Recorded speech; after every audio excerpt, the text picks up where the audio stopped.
നിസാർക്കയുടെ ഒരു കാര്യം കൂടെ പറയണത്. നമ്മളിപ്പോൾ മാമുക്കോയ്ക്കാൻ ഇത്രയൊക്കെ പറയുമ്പോൾ മാമുക്കോയ്ക്കയുടെ കുറേ ക്വാളിറ്റീസാണ് നമ്മൾ പറഞ്ഞത്. ഞാനൊരു പരിധിവരെ അത്രയും അടുപ്പമായിട്ടില്ലാത്തൊരു സമയത്ത് തന്നെ മാമുക്കോയ്ക്കയുടെ വിയോഗത്തിന് ശേഷം അവിടെ ആരും ചെന്നില്ല എന്നും പറഞ്ഞൊരു വലിയ വിവാദം ഇങ്ങനെ സാമൂഹ്യ മാധ്യമങ്ങളിലൊക്കെ നടക്കുമ്പോൾ സാധാരണഗതിയിൽ പല നടന്മാരുടെയും മക്കളും അങ്ങനെയുള്ളവരൊക്കെ അതിനെയൊക്കെ വളരെ വൈകാരികമായി സമീപിക്കുകയും ഈ ഭൂരിപക്ഷത്തോടൊപ്പം ചേരുകയും ചെയ്യും. ഭൂരിപക്ഷം പരാതി പറയുകയാണെങ്കിൽ ആ സൈഡിൽ ചേരുന്നതാണ് കൂടുതൽ നല്ലതെന്നൊക്കെ ചിന്തിക്കുകയും ചെയ്യും. പക്ഷെ നിസാർക്കൊക്കെ ആ സമയത്ത് വളരെ പക്വമായി ഞാൻ വളരെ ശ്രദ്ധിച്ചിരുന്നത് അവിടെയാണ് നിസാർക്ക് എന്ന് പറയുന്ന ഒരാളെ നമ്മള് വളരെ ശ്രദ്ധിച്ച് കാണുന്നതും അത് അയ്യോ ഇത് അതേ ക്വാളിറ്റിയിലാണല്ലോ നിൽക്കുന്നത്, അല്ലെങ്കിൽ ആ ഭൂരിപക്ഷത്തോടു കൂടി ഒരു വലിയ പരാതി പറയുക എന്ന് ചിലരുടെ ഇന്റർവ്യൂകൾ കണ്ടിട്ടുണ്ടോ?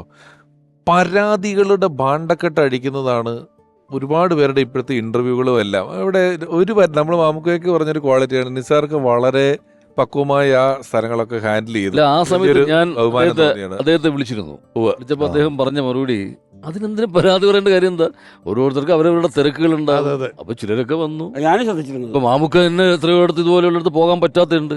അങ്ങ് ബാക്കിയുള്ളൊരു പരാതി അത്രയും അതിനെ ഒരു സമചിത്തതയോടെ കൂടി അദ്ദേഹം കണ്ടു എന്നുള്ളതാണ്. അല്ല, അത്രയും നമ്മൾ വൈകാരികമായി തകർന്നു നിൽക്കുന്ന സമയത്തും ഒരു സമചിത്തത നിലനിർത്തുക എന്ന് പറയുന്നത് ശ്രമകരമായിട്ടുള്ള ജോലിയാണ്. തീർച്ചയായിട്ടും അതൊക്കെ വാപ്പാന്റെ മിടുക്ക്. അല്ല, എനിക്ക് അപ്പോഴാണ് പിന്നെ എനിക്ക് മനസ്സിലായത് അത്യാവശ്യം ഇതൊക്കെ ഉണ്ട് എന്ന്. അത് പറഞ്ഞതിന്റെ ശേഷം എനിക്കൊരു ബോധ്യം വന്നു വിവരമൊക്കെ ഉണ്ട് എന്നുള്ളത്.